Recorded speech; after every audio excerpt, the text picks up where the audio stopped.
we'll now look at one of the most simple examples. Let's say we are interested in finding out the area of this shape. And this shape could be anything. Let's say I call this as some kind of a water body near my locality. So this is the shape of the water body as I can see from the Google images, right, from the satellite view. And I wish to find out the area of this water body so that I can, let's say, approximate the volume of water that this water body stores. And supposing I want to beautify this water body, so what would be the perimeter of this water body, etc., etc. So I wish to find the area of this shape. Now, a typical way, a mathematician's way of doing it is trying to fit some kind of a function to this area and then integrate the function over a given range, and that shall give the exact value of the area of this shape. However, finding a functional equivalent to this shape is very difficult because this is not any one of those regular shapes. So what a mathematician does, I guess, is to split this up into various parts, and then part by part the mathematician integrates and then sums out all those integrals to get the total area. That's my guess because I'm not a mathematician, I am a statistician. As a statistician, I'll try to find an easier way out. And the easier way is as easy as just throwing darts on the board. You're just doing a target practice, you're throwing darts on the board, and using the outcome of this game, you will somehow approximate the area under this under this shape. So the task is very simple.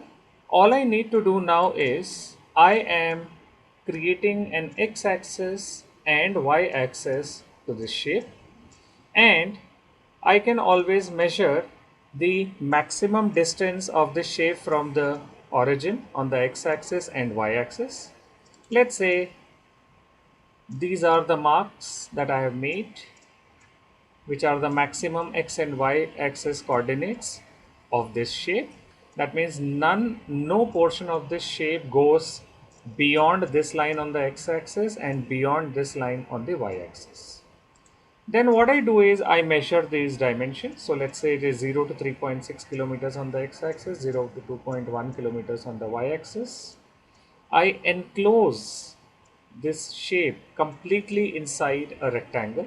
So the length of the rectangle is 3.6 kilometers. The breadth of this rectangle is 2.1 kilometers. Now this is where my game starts.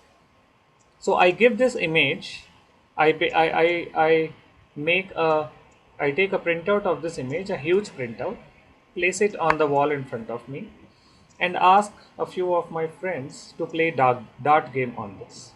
So what I'll do is I will mark the areas where the dart hits.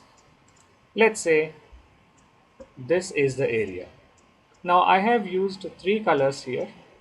The green color, which shows all those hits which were inside the given shape.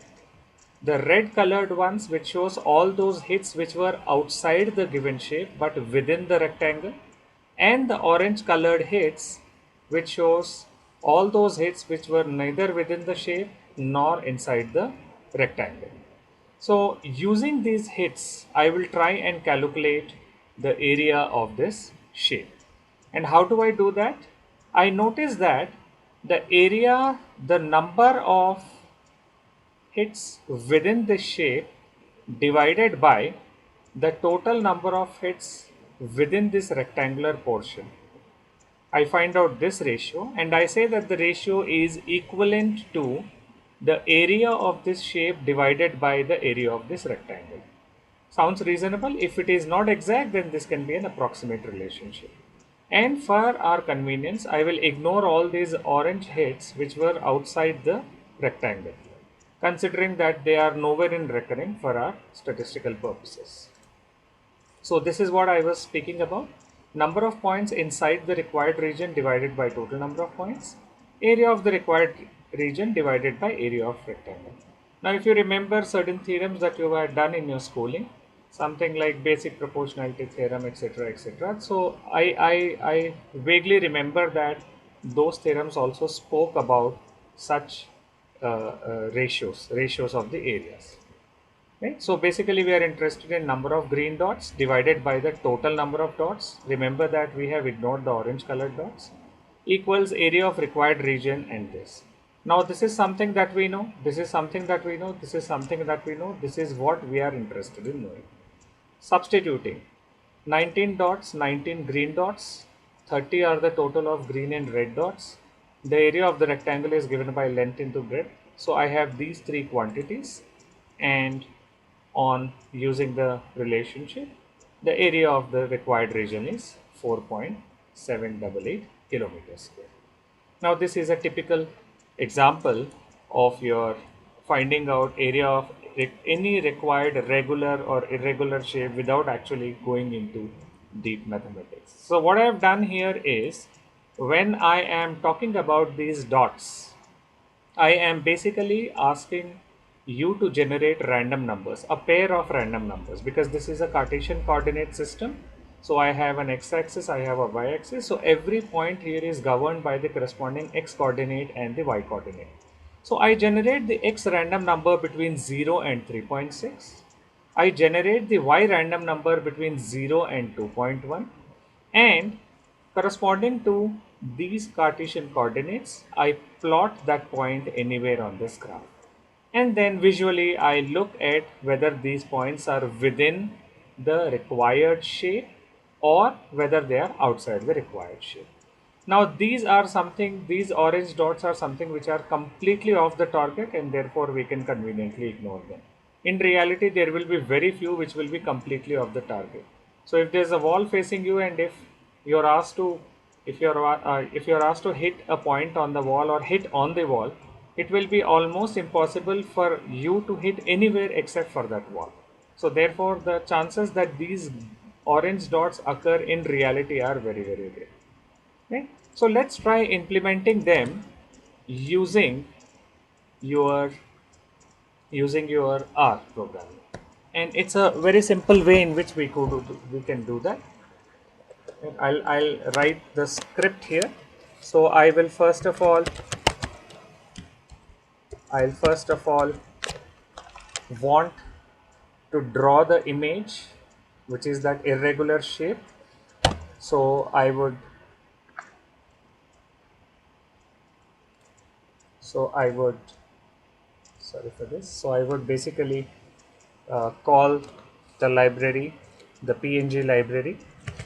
I create an object, let's say A, and I wish to store the image into this object. I would want to rasterize this image.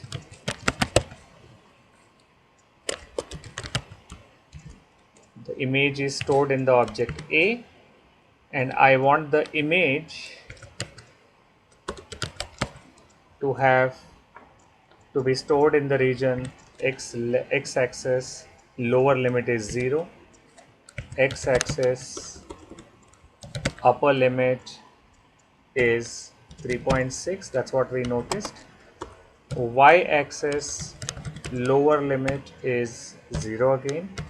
Y-axis upper limit was 2.1. So I am rasterizing the image so that it stays within these bounds. I am using the pair command because I wish to superimpose the new image over this one. Otherwise, what happens is the older image will go off when the newer drawings are made. Let me choose the number of darts that I am throwing to be, let's say, 20. The number of darts that I am throwing to be 20. So I'll create a small loop. So I will basically, what I want to do is, okay, for the time being, if I ignore this, I would want an x to be a random number between, I am generating one random number between 0 and 3.6. If you remember, my x-axis was between 0 and 3.6. I want y to be another random number between 0 and 2.1. Those were the limits of your y-axis.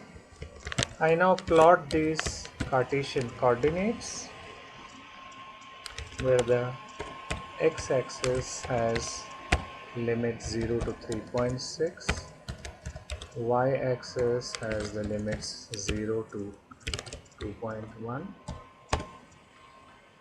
Let's see what we get on plotting this.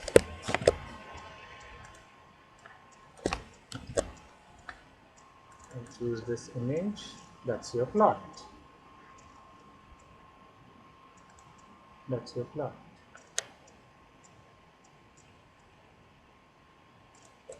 Okay, so I guess this image is missing. Let me quickly run this again. So that's my image. I'm running these lines. So that's one dot that I'm getting. I want this to be a few more dots. That means a few more samples. So what I can do is I would set the number of hits to 10. I could maybe run a loop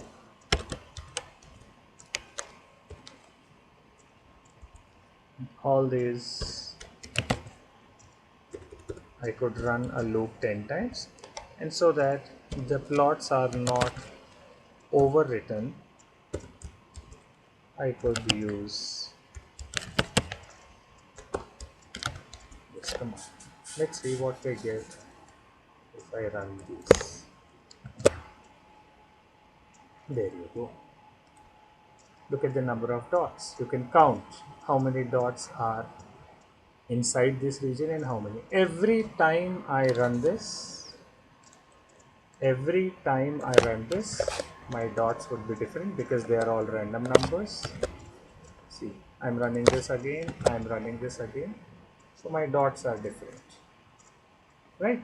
So this is how I can use random numbers to implement what I did before. I can increase the sample size maybe 30. You see there are now more dots on the figure. Like if I say if I increase the sample size to maybe 100, let's see how this works out.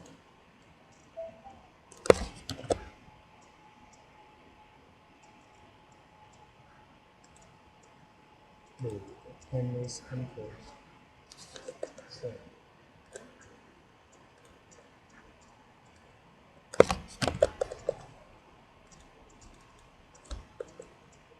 there you go.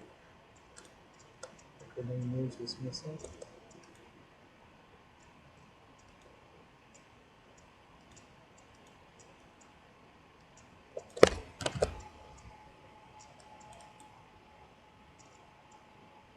There you go. That's the image. So this way you can implement the example, the slides that we just now